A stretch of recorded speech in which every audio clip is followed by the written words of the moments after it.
केंद्रीय कारागार वहीं पे बागी चौक बन गई है। तो चलते चलते चला आया मैं जोधपुर और कभी चलते चलते चला गया था लद्दाख। और लद्दाख में जिस यात्रा को लेकर के 150 यात्रियों के साथ 6 शेड्यूल की मांग को लेकर के सोनम वांगचुक दिल्ली आए थे और सरकार को मजबूर कर दिया था, मिनिस्ट्री ऑफ होम अफेयर्स को बात करने पर मजबूर कर दिया था।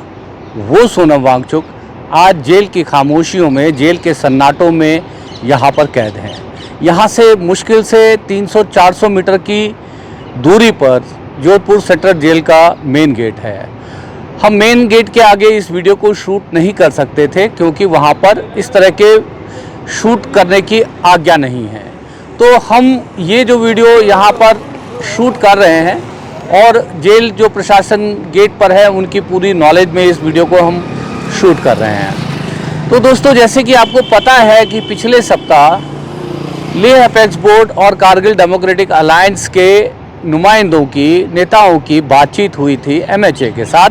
और उस MHA की बातचीत में उनके 6 शेड्यूल की मांग को लगभग पूरी तरह से नकार दिया गया। 6 शेड्यूल की मांग को लेकर के ही यह आंदोलन लद्दाख में पिछले 5-6 सालों से चल रहा है। आज उसी आंदोलन का चेहरा थे सोनम वांगचुक। जैसा कि आंदोलन लेह अपेक्स बॉडी और कारगिल डेमोक्रेटिक अलायंस के द्वारा चलाया जा रहा था, जिसको लीड कर रहे थे सोनम वांगचुक, क्योंकि वो एक सेलिब्रिटी फेस हैं। उनके पीछे लोग बहुत जल्दी इकट्ठे हो जाते हैं, लोगों का एक विश्वास है, क्योंकि वो एक सामाजिक कार्यकर्ता रहे हैं, वो एक एजुकेटर है, वो एक पर्यावरणविद है, वो एक एक्टिविस्ट है और बहुत सारे अंतर्राष्ट्रीय जो अवार्ड्स हैं उन्होंने जीते हैं। उन्होंने इस देश की भारतीय सेना के लिए -20-30 डिग्री में +20 डिग्री के तंबू बनाए हैं, उनकी ठंड को दूर करने का प्रयास किया है। पीछे जब उनकी पत्नी मिलने आई थी जोधपुर जेल में, तो उन्होंने बताया कि उनके जीवन की ये सबसे सर्द रातें थी जो उन्होंने जोधपुर में गुजारी। कारण ये बताया उन्होंने कि वो लद्दाख में हालांकि माइनस में टेम्परेचर होता है, मगर उन्होंने कहा कि उस ठंड की वो लोग तैयारी करते हैं। यहाँ पर सीमेंट के ठंडे फर्श हैं, उन्हीं फर्श के ऊपर सोना पड़ता है, कंबल के ऊपर। और जो जेल के कमरे में, बैरक में जो रोशनदान लगे हैं उन पे कोई शीशा नहीं लगा, खुला है। और आप जैसा जानते हैं कि राजस्थान एक रेगिस्तान वाला इलाका है, तो रात में यहाँ पर ठंड बहुत ज़्यादा बढ़ जाती है। तो एक शिक्षाविद, एक इनोवेटर, एक पर्यावरणविद, एक NSA के एक्ट के तहत सोनम वांगचुक आज यहाँ पर जोधपुर की जेल में बंद हैं। पीछे सरकार से सुप्रीम कोर्ट ने कहा था कि क्या उनको उनके स्वास्थ्य कारणों के ऊपर छोड़ा जा सकता है, तो सरकार ने साफ इनकार कर दिया। यानी अभी सोनम वांगचुक को कुछ समय तक और जेल में रहना पड़ेगा। वो कुछ समय कितना हो सकता है इसके बारे में कुछ कहा नहीं जा सकता कि वो 2 महीने हैं, 3 महीने हैं, 6 महीने हैं या 1 साल है। और जैसा कि आप जानते हैं कि जब लद्दाख में हिंसा की घटनाएं हुई, जिसके लिए सोनम वांगचुक को जिम्मेदार ठहराया गया, कहा गया कि उन्होंने जो जैन जी हैं उन लोगों को भड़काया और उनके उकसावे और भड़कावे की वजह से लेह में हिंसा की वारदात हुई, जिसमें 4 लोगों ने अपनी जान गंवाई। और बहुत सारे जो वीडियो फुटेज को आधार बना करके उनको NSA के तहत गिरफ्तार करके जोधपुर की जेल में लाया गया है।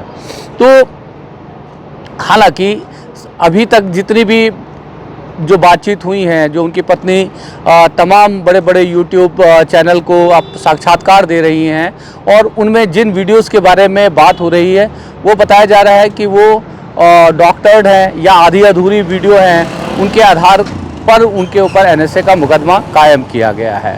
तो 6 शेड्यूल देने के लिए सरकार तैयार नहीं है।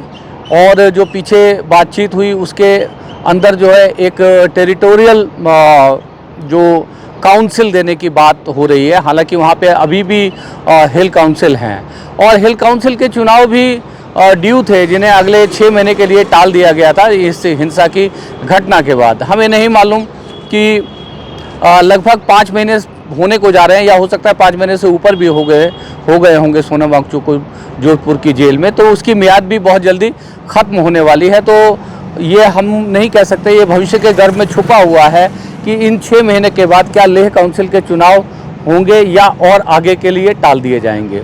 तो ये मैं यहाँ पर जोधपुर आया था, उनका मैं प्रशंसक रहा हूँ, और एक प्रशंसक होने के नाते हम चले गए थे लेह लद्दाख, और वहाँ पे हमने उनकी जो पदयात्रा थी जो लेह से दिल्ली के लिए चली, जिसमें वो दिल्ली बॉर्डर पर अरेस्ट भी हुए, फिर उन्होंने 16 दिन का अनशन रखा लद्दाख भवन पर।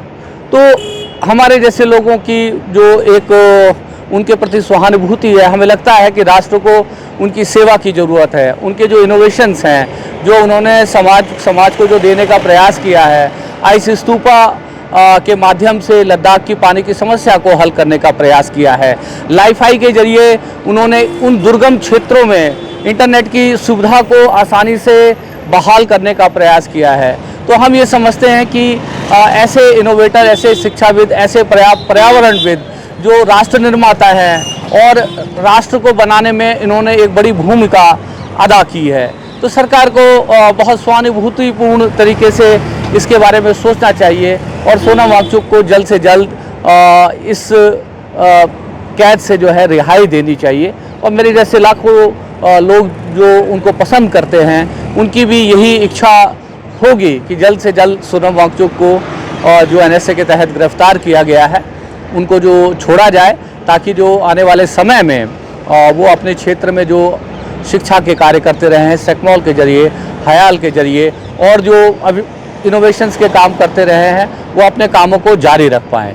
और जहाँ तक रही 6 शेड्यूल की बात, तो 6 शेड्यूल का प्रावधान संविधान में है। संविधान में 6 शेड्यूल का प्रावधान रखा गया है, ऐसे क्षेत्रों के लिए रखा गया है जहाँ पर बहुत बड़ी संख्या में आदिवासी लोग रहते हैं। तो आदिवासी लोगों की वन संपदा, उनके नेचुरल रिसोर्सेज, उनकी लैंड, उनकी ज़मीन, उनकी कल्चर, उनके पहचान, उनके रहन सहन के तरीक़ों को बचाने के लिए 6 शेड्यूल का प्रावधान है। 6 शेड्यूल आप ये समझिए कि इस तरह का जो प्रावधान है, जिसके तहत आप ये समझिए कि आप अपने घर को जितने अच्छे तरीके से रख सकते हैं, उतने अच्छे तरीके से शायद मैं ना रख सकूं।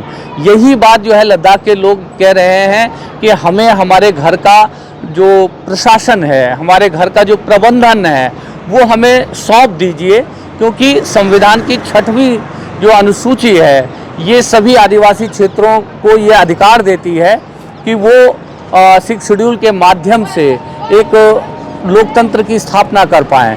क्योंकि धारा 370 और 35A हटाने के बाद 2 राज्य बने, जम्मू कश्मीर और लद्दाख। लद्दाख कभी जम्मू कश्मीर का हिस्सा हुआ करता था, अब लद्दाख एक यूनियन टेरिटरी है, यानी केंद्र शासित प्रदेश है। वहाँ की सारी जो व्यवस्थाएं हैं, पूरी प्रशासन है, पूरा एडमिनिस्ट्रेशन है, वो केंद्र सरकार के द्वारा चलाया जाता है। उन लोगों के द्वारा लद्दाख के प्रशासन को संभाला गया है जो लद्दाख के नहीं हैं। मेजॉरिटी ऑफ लोग जो लद्दाख के नहीं हैं, जो लद्दाख की समस्याओं से वाकिफ़ नहीं हैं, लद्दाख के सेंसिटिव एनवायरनमेंट पोजीशन से जो है वाकिफ़ नहीं है, वहाँ की इकोलॉजी से वाकिफ़ नहीं है। मगर ये संविधान का 6वां शेड्यूल सभी आदिवासी क्षेत्र में उनको अपने क्षेत्र की स्वायत्तता का रक्षा करने का प्रावधान देता है। इसी की मांग लेकर के पूरा लद्दाख पिछले 5-6 साल से संघर्षरत रहा है। उसी संघर्ष का एक चेहरा सोनम वांगचुक रहे हैं। तो मैं आज जोधपुर आ गया था यूं ही चलते चलते, तो मुझे लगा कि मैं जोधपुर में हूं, तो मुझे यहाँ पर जहाँ पर सोनम वांगचुक साहब को जिस जेल में रखा गया है, वहाँ आकर उनकी सॉलिडेरिटी में, उनके समर्थन में सरकार से गुहार लगाने का प्रयास करूं कि उनकी सुनवाई जल्द से जल्द हो और उनके साथ न्याय हो। तो इसी कामना के साथ जो मैं इस वीडियो को समापन की ओर लेकर के जाने से पहले मेरे जितने लद्दाख के जो सब्सक्राइबर हैं, मेरे लेह के जो सब्सक्राइबर हैं, मैं उन सबको जूले बोलता हूं। और मेरे जितने कारगिल के जो मेरे जो व्यूवर्स हैं और सब्सक्राइबर हैं, उनको मैं सलाम भेजता हूं। और मैं उन सबसे ये कहना चाहता हूं कि आप सब अपनी दुआओं में सोनम वांगचुक साहब को रखें और उनके लिए प्रार्थना करें, क्योंकि वो आप सब के लिए लड़ रहे थे। इसलिए आज जब वो जेल की सलाखों के पीछे हैं, तो आप सबको उनके साथ मजबूती से खड़ा होने का वक्त है। इसी के साथ आज के दिन की ढेर सारी शुभकामनाओं के साथ इस वीडियो को समाप्त कर रहा हूं। कैमरे की आंखों के सामने से हमेशा की तरह मैं हूं आपका दोस्त सुभाष चंद्र झा, और कैमरे के पीछे से मुझे सहयोग कर रहे हैं मेरे सहयोगी अनिल दुफारे। आपको लगता है कि यदि मैंने कोई मीनिंगफुल बात की और चैनल अब तक सब्सक्राइब नहीं किया तो सब्सक्राइब कर लीजिएगा। आपको ये वीडियो अच्छा लगे तो एक लाइक कर दीजिएगा। आपको लगे कि ये वीडियो दूर दूर तक पहुंचनी चाहिए तो शेयर करके पहुंचा भी दीजिएगा। हरे कृष्णा।